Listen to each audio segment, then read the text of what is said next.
63 mil. Né? Então, meu argumento era basicamente o seguinte: ora, um problema que se arrasta por quase 4 décadas não pode ser tratado como uma crise. Né?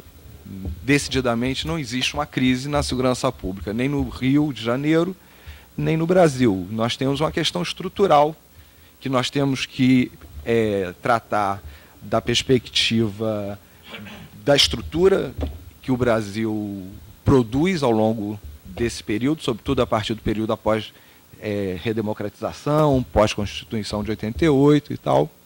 E eu apontava 3 eixos de discussão sobre o discurso da crise que eu proponho estar em crise, porque uma crise é necessariamente, por definição, algo tópico, algo conjuntural, algo que se dá em determinado momento, não se alastra, mesmo que nós pensemos que 4 décadas, de um ponto de vista histórico, de larga margem, não é tanto tempo assim, é muito tempo para a gente lidar como crise. Né? Então, eu apontava 3 eixos da abordagem da questão da segurança pública que me parecem fora do alvo, que, de certa forma, nos ajudam a abordar mal, têm ajudado a abordar mal a questão da segurança pública.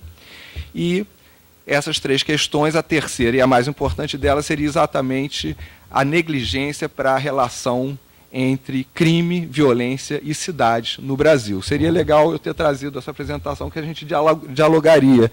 Eu e Marcelo, eu fiquei me coçando para interferir e tal, mas a gente arruma outras oportunidades para fazer isso. Né? Eu pedi para o Álvaro para mudar de tema a partir da nossa conjuntura política.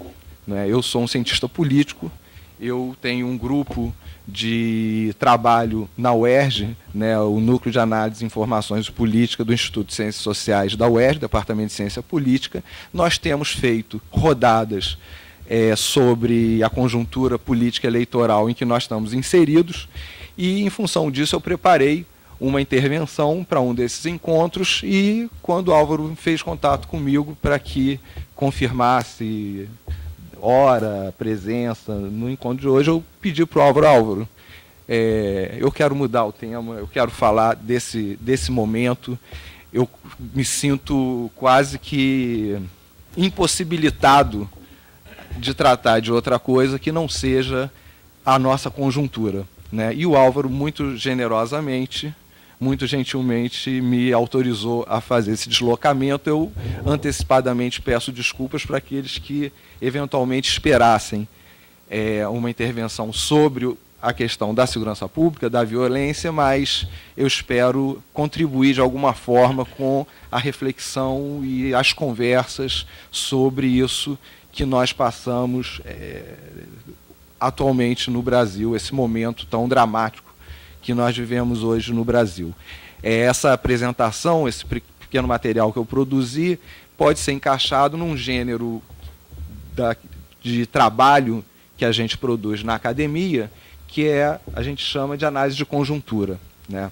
A análise de conjuntura é uma das atividades mais perigosas, mais traiçoeiras entre aquelas que nós praticamos, porque, em geral, nós erramos.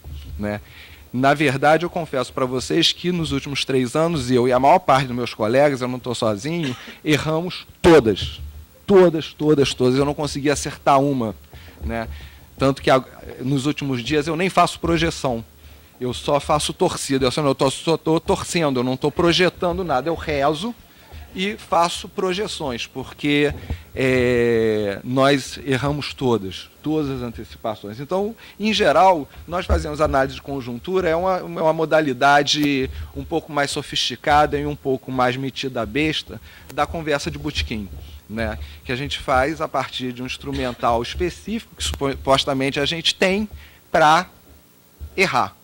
Não é? Ainda assim, a angústia e a perplexidade me induzem, me empurram a fazer isso nesse momento. Né? Sobretudo motivado pelo susto, pela perplexidade daquilo que nós estamos vivendo hoje. Eu aprecio muito um filósofo vitalista espanhol da primeira metade do século XX, chamado José Ortega y Gasset. Não é? É um filósofo que não é mais lido, é uma pena, porque é extraordinário e tal. E ele tem uma passagem muito interessante na Rebelião das Massas, um dos livros mais importantes dele, em que ele diz: a origem de todo conhecimento é o susto. Né? É o susto, a perplexidade que faz o homem produzir inquirições e pergunta sobre a natureza das coisas. Talvez Ortega y Gasset tenha razão, e a partir do susto a gente possa estabelecer algumas análises, algumas interpretações interessantes sobre a política brasileira, não somente a política brasileira atual, mas a política brasileira dos últimos anos, que nos coloca nessa condição de perplexidade em que nós nos encontramos hoje. Eu não creio que muitos de nós aqui imaginassem que um ano atrás nós estaríamos vivendo essa situação atual, né? Essa situação, esse momento, esse drama e todo esse processo que nós vivemos nas últimas semanas eram inimagináveis para nós um ano, 10 meses atrás. Não é? Isso nos obriga a pensar a respeito. Não é? Eu trago para fazer esse tipo de abordagem duas tentativas de enquadramento do processo que nós vivemos hoje, tentando, com esses dois enquadramentos, conferir alguma inteligibilidade a ele, mas sobretudo, tentando apontar a singularidade daquilo que nós vivemos hoje, sobretudo vis-à-vis a um processo mais amplo, seja diacrônico, seja conjuntural. Eu chamo esses dois eixos, um de eixo de enquadramento, situacional, e um segundo eixo que eu chamo de diacrônico. Tá? Começamos pelo primeiro. A gente poderia imaginar que nós vivemos hoje, no Brasil, um processo que coincide com processos semelhantes que estão ocorrendo em outras partes do mundo. Né? Nós tivemos, nas últimas 2 décadas, uma espécie de paraíso do cientista político. Né? Por quê? Porque nós tivemos, talvez pela primeira vez na nossa história republicana, uma situação de estabilidade política. Nós tivemos 2 grandes partidos polarizando e disputando a hegemonia no plano nacional, 2 partidos sólidos, com quadros qualificados e reconhecidos enquanto tal, com orientações programáticas mais ou menos claras e definidas, se alternando no poder, uma coisa que é um paraíso para o cientista político, né? Ver não somente que há competição, mas a competição implica alternância no poder, ou seja, quem não é situação disputa com chances tão reais de ganhar que eventualmente ganha. Né? Então nós tivemos durante 2 décadas, mais ou menos, que parecia ser a consolidação democrática de corte liberal, fundado na ideia de representação, com competição política no Brasil. Né? E, de repente, nós temos, como em outras partes do mundo, né, uma certa guinada, uma certa inclinação conservadora ou de centro-direita. Né?